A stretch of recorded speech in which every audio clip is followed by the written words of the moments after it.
Warum quietscht der DeLonghi Vollautomat? Im Gegensatz zu Saeco baut DeLonghi relativ andere Automaten und ich benutze jetzt das Video auch dazu, nachdem ich ja schon eins über Saeco gemacht habe, um euch mal zu zeigen, wo so der Unterschied ist, was man dagegen machen kann und wie so die Wartung von so einem Automatchen ausschaut. Apropos ausschaut, hören wir uns mal geschwind an, was quietscht an dem Ding.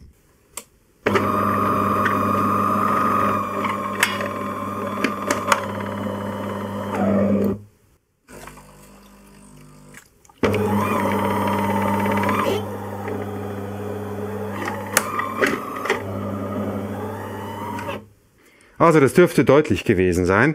Die Quietscherei ist nicht so richtig gut, weil alles was quietscht, naja, das gehört halt nicht so.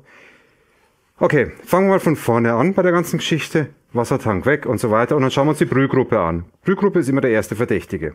Die Maschine sollte aus sein und weil wir hier vorsichtig sind, stecke ich das Ding jetzt nochmal aus. Wir werden auch später mit ziemlicher Sicherheit ins Innere vordringen von dem Spaß. So, da ist die Brühgruppe. Drücken und rausholen. Ich weiß, dass jetzt einige von euch als erstes schreiben werden, boah, Vollautomat kommt man nicht ins Haus, das ist alles nicht Dreck und Schimmel, Kanone. Das ist jetzt eine ganz andere Diskussion. Hier sieht man auch, ich weiß nicht, ob das man sieht, da ist noch jede Menge Dreck drin. Das heißt, das Ding werden wir auf jeden Fall zerlegen und nachher mal mit dem Kompressor reinigen, weil hier, das sieht da ein bisschen so nach potenziell Schimmel aus. Das ist jetzt aber eine andere Geschichte, das machen wir nebenher.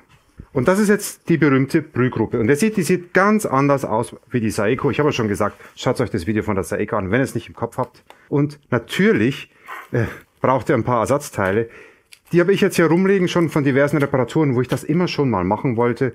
Und ihr kennt es, wie das ist, man macht es nachher doch nicht. Was ihr auf jeden Fall braucht, ist lebensmittelechtes Silikonfett, sonst habt ihr ein Problem. Und eben alle Dichtringe, die zu eurem Gerätchen gehören. Jedenfalls von allem, was ihr machen wollt. Wenn ihr jetzt die Brühgruppe im Verdacht habt und die schon eine Weile alt ist, ist es vielleicht nicht schlecht, hier so einen Satz zu bestellen. Und die nächste Frage ist immer, ja, wo kriege ich den her? Naja, okay. Ihr könnt mal gucken, es gibt Support-Foren für Saeco und DeLonghi. Und da werdet ihr dann auch sicher fündig werden. Ich glaube, mit den Angaben werdet ihr das gegoogelt kriegen. So, als erstes machen wir die zwei und die zwei Schrauben hier auf und die heben wir dann auch gut auf. Sonst haben wir nachher ein Problem. Ich habe mir es inzwischen angewöhnt, bei solchen Sachen wirklich die Matte mit den Fächern zu nehmen und auch in einer gewissen Reihenfolge die Schrauben da reinzuschmeißen, wenn ich mir jedenfalls nicht sicher bin, dass die Schrauben alle gleich lang sind, weil sonst geht nachher dieses ewige Frickel los und das hat ja eigentlich auch keinen Wert. So, jetzt schauen wir, dass wir beim Auseinanderziehen, da halten wir das Ding mal ein Breckerl fest, man weiß ja nie, aber wenn da die Feder entgegenkommt. Ansonsten müssen jetzt hier diese beiden Gehäusehälften auseinander.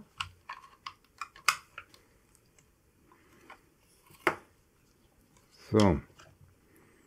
Und da ist auch schon das gute Stück. Da drin sieht es eigentlich noch ganz gut aus. Die Brühgruppe ist nicht uralt. Ein bisschen aufpassen, weil hier ist nämlich noch so ein Gumminüpsi. Wenn ihr jetzt anfängt, das im Waschbecken und so weiter zu waschen, ein bisschen aufpassen, nicht Spülmaschine, wenn es geht, gell? Also das zerlege ich nachher nochmal und tue es nochmal ein bisschen waschen. Und dann kommt auch hier noch ein bisschen Fett rein. Aber das interessantere Teil, was euch wahrscheinlich eher schlaflose Nächte macht, ist das hier. Und jetzt hier aufpassen, ne? Boah, da haben sie ein schönes Fett. Nein, das sieht komisch aus. Wenn man das auseinander macht, hier schauen, da ist nämlich diese Feder, dass ihr die nicht verliert. So. Das sieht schon ein bisschen ekelig aus, gell? Jetzt drücken wir erst einmal den Stempel hier raus. Das drin, das waschen wir. Hier, den zerlegen wir.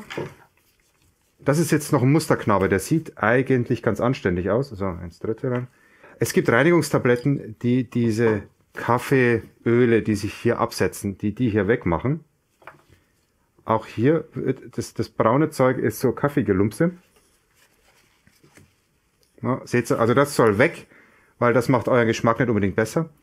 Dann schauen wir erst einmal, bevor wir jetzt die Dichtungen kaputt machen, ob wir wirklich die passenden da haben. Das sieht jetzt gerade so aus, wie wenn wir jetzt bloß einen geschickt hätten. Okay. Dann nehmen wir halt, in dem Fall machen wir halt einen Kompromiss.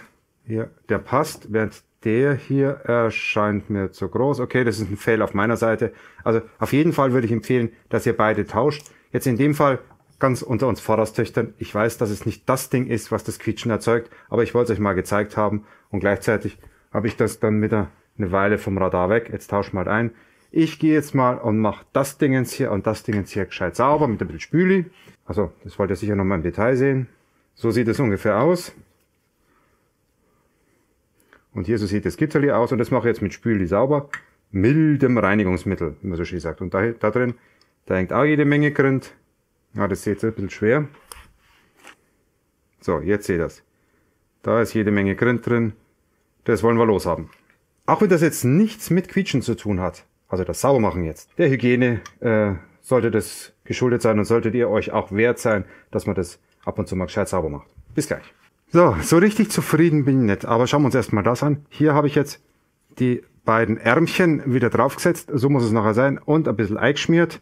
Das passt so ungefähr. Hier das Sieb ist nicht ganz sauber geworden. Ich nehme immer, das ist jetzt mein Tipp, meine Idee, eine Schallzahnbürste mit einer alten Zahnbürste in einer Schüssel mit Spüli. Wird einigermaßen, hier sieht man, es ist nicht ganz sauber geworden.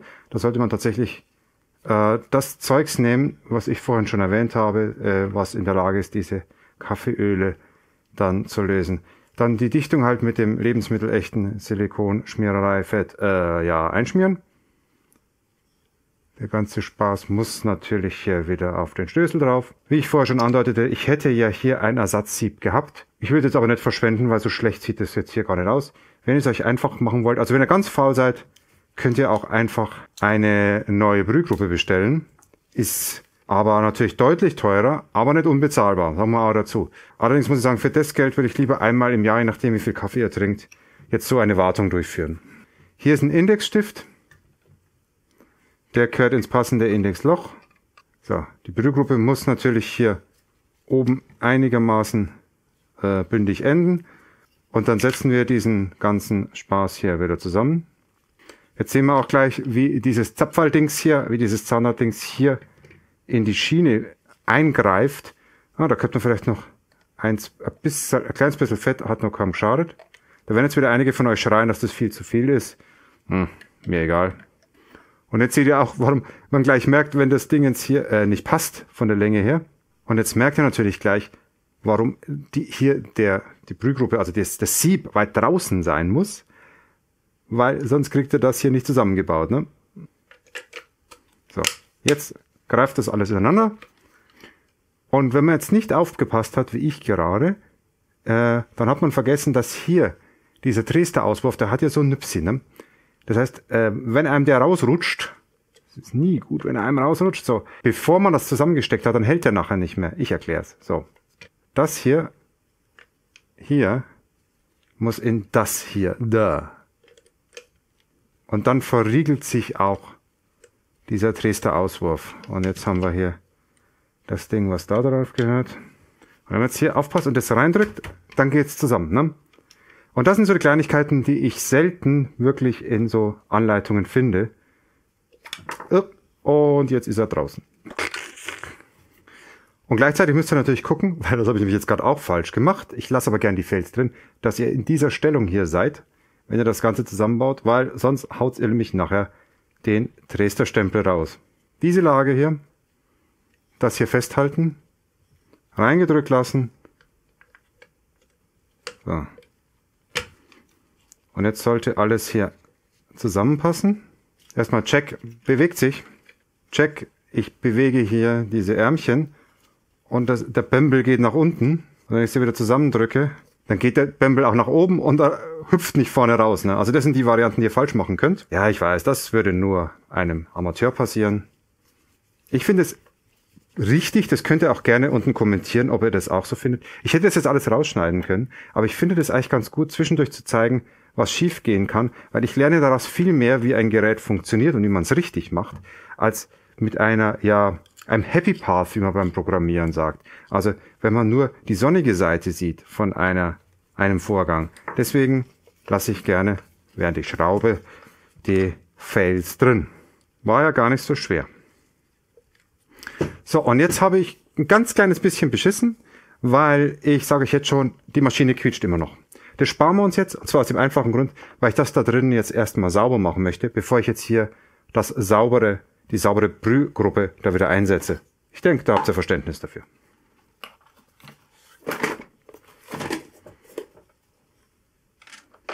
So, da sind die guten Sicherheitsschrauben. Nein, das sind noch gar nicht mal Sicherheitsschrauben. Das war jetzt, glaube ich, ein T15, was ich jetzt hier gefunden habe. Ja, genau, jetzt kommt wieder der Teil, der keinen Spaß macht.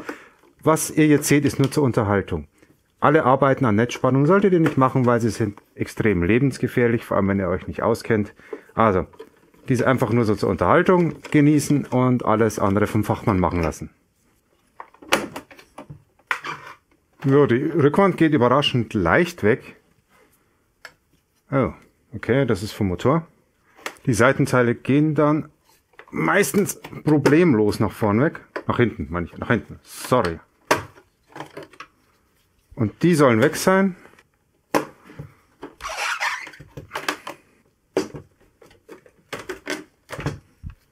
Das ist unser Quietscheteil, sage ich jetzt einfach mal voraus. Aber jetzt muss das Ding erstmal zum Kompressor.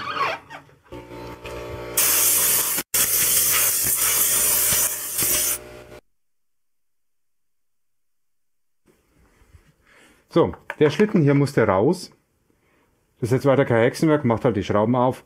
Und jetzt habe ich nämlich vergessen, auf Aufnahme zu drücken. Wenn man dann noch diesen Bämbel hier rausmacht, der zu dem Schlitten gehört, dann geht hier der Schlauch raus, also da läuft nachher der Kaffee raus. Und ihr seht ja, wie das Ding hier ausschaut. Also das hat dringend mal eine Wäsche notwendig. Und da melde ich mich jetzt gleich wieder. Und schon fertig. Sieht besser aus, ist nicht perfekt. Oh. Also ich bin jetzt dazu übergegangen, mit der großen Bürste da über die Sache herzufallen. Da hat jetzt die Schaltzahnbürste nicht so geholfen. Aus dem einfachen Grund, weil die so viel Schaum macht, dass man nachher nicht mehr sieht, wo man putzt.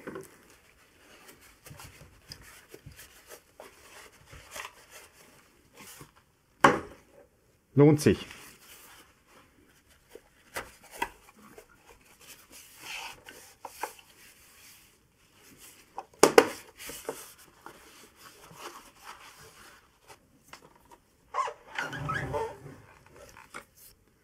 So, die ist jetzt ein bisschen anders aufgebaut als andere DeLongis. Hier ist nämlich dieser Schlitten fest.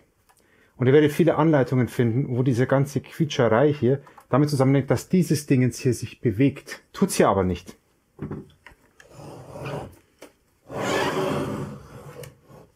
Wir haben eben jetzt hier einen Schlitten und eine Spindel. Und hier sehen wir, hier sind Kratzspuren.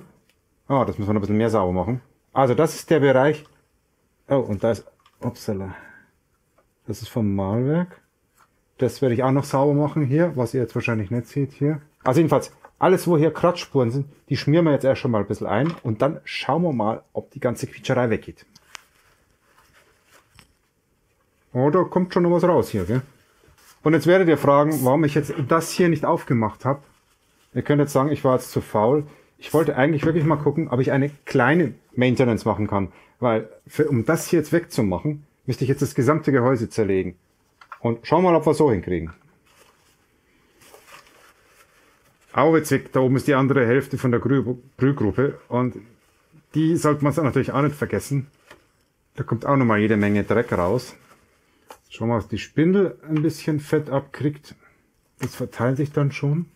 Und auf der Innenseite, dass der Schlitten hier auch auf einem Fettfilm sich dann bewegt. Ja, weil der Schlitten, der hat ja jetzt von innen gesehen hier am Rand hier eine Dimension, wo er anschließt und hier eine Dimension, wo er anschließt. Und deswegen das auf beiden Seiten. So, und der große Schlitten, der hat hier ein Nüpsi, was hier reingehört. Das ist aber nur zur Führung. Und hier, das wird eine Gleiterkonstruktion sein. Eigentlich sollte hier auch nichts sein, aber jetzt sicherheitshalber, weil ich jetzt die Quietscherei wirklich systematisch loswerden will, gebe ich ihm mal da mal ein bisschen Fett und da mal ein bisschen Fett und springe mal die ganze Schiene nach oben leicht ein. Sollte eigentlich nicht notwendig sein. Jetzt sehe ich gerade, dass hier am Rand noch ein bisschen Kaffeepulver ist. Das machen wir auch gleich weg. So, und hier komme ich sogar noch an die andere Hälfte der Brühgruppe ran. Weil die hätte ich eigentlich gern auch mal gereinigt. Und natürlich ist jetzt die Schraube rausgeflogen. So. Da ist der eine Teil vom Stempel. Und da ist die Dichtung. Und die passt zum Glück zu meiner Ersatzdichtung. Kleines bisschen Dreck kommt raus. So, das Ding kommt wieder rein. Der wird silikonisiert. Silikonisiert ist das falsche Wort, ich weiß. Kommt auch wieder rein.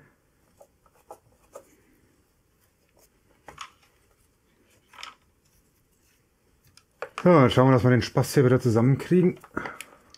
Also langsam kann ich Leute immer besser verstehen, die sagen, sie schwören auf Siebträger.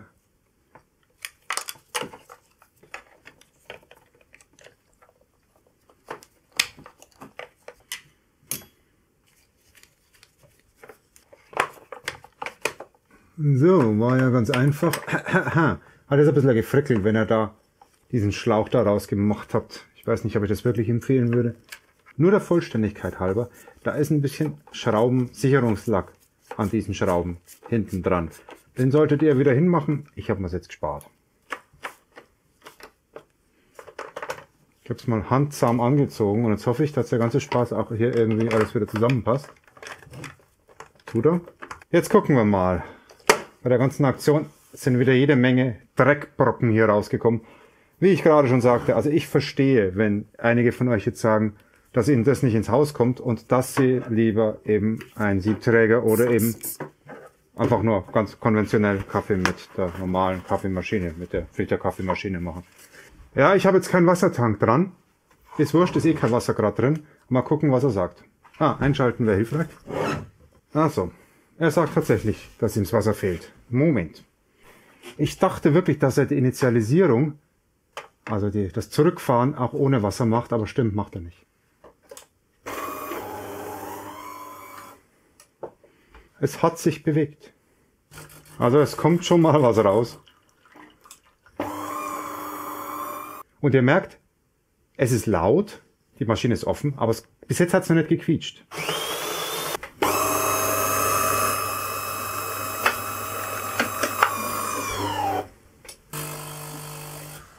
Ui.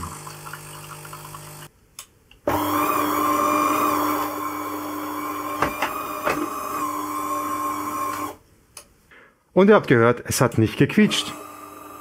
Gerät wieder ausstecken. Ja, ganz fertig bin ich noch nicht. Vielleicht interessiert es euch ja vom Aufbau her. Deswegen so noch ein paar milde Worte dazu. Das hier ist das Mahlwerk mit dem Mahlwerksmotor. Ein Ausschalter dürfte klar sein. Jetzt stoppt ein kleiner Kaffee über. Da oben ist die Elektronik. Das dürfte ein Mikrocontroller sein. Das ist ein PIC hier. Hier sind 2 Relais. Kühlkörper, bla bla bla bla, nicht ganz so wichtig. Hier seht ihr die Kontrolle, ob überhaupt Wasser, also ob der Wassertank eingeschoben ist. Da ist ein Mikroschalter. Da unten ist der Drehimpulsgeber oder Durchflussmesser eigentlich. Hier ist die Pumpe. Und die Pumpe zieht ihr Wasser hier, also hier ist der Wassertank, schwarze Leitung, hier über den Durchflussmesser durch die Pumpe. Und dann geht's hier weiter und hier ist eben die Spindel, die die Brüheinheit bewegt. Und da ist die Entstöreinheit. Und wenn ihr die Saeco noch im Kopf habt, da sieht natürlich die Entstöreinheit ähnlich aus. Ne, Entstörkondensator, dann eben Common Mode Choke, also Drossel zur Gleichtaktunterdrückung, also stromkompensierte Drossel. Hier wird die Wärme erzeugt. Das ist geschickt und gleichzeitig ungeschickt. Na, hier sieht man die ganzen, die Wasserzuleitung hier und hier. Und hier da oben, der Teil hier, geht auf den Aufschäumer, ne, mit dem Mikroschalter. Die hier ist gegenüber der Saeco, die ich da neulich hatte, wartungsunfreundlicher. Dafür ist die Brühgruppe kompakter. Das kann man eigentlich mitnehmen bei so einem Teil, also am Ende des Tages. Ich hatte die übrigens gekauft, weil sie hier einen relativ hohen Abstand hat. Da passen relativ große Gläser rein, wenn ihr ein Latte Macchiato oder sowas machen wollt. Ich mache doch nicht da Werbesendung drauf, dann ist das wurscht. Deswegen habe ich hier die DeLonghi gekauft. So im Nachhinein weiß ich auch nicht, ob DeLonghi oder Saeco besser ist. Es soll jetzt auch keine Werbesendung sein. Die hier dürfte jetzt wieder eine Weile funktionieren. Das war jetzt in meinen Augen so die 80% der Restauration. Man könnte jetzt noch den Wasserfilter und die Wasserpumpe wechseln und die ganzen Silikonleitungen. Das ist eine Sache, die sollte man auch ab und zu machen. Das hatte ich aber schon vor nicht allzu langer Zeit, habe ich die Silikonleitungen ersetzt. Die zipfen sich immer ein bisschen zu. Hat euch das interessiert? Hat euch das nur interessiert, weil ihr zufällig so eine Maschine oder so ein Quietschen habt? Oder fandet ihr das auch interessant, weil ihr jetzt ein bisschen mehr Einblick habt, wie so eine Maschine funktioniert? Würde mich interessieren. Bis zum nächsten Mal. Servus und schaut auch mal auf meinem Kinokanal.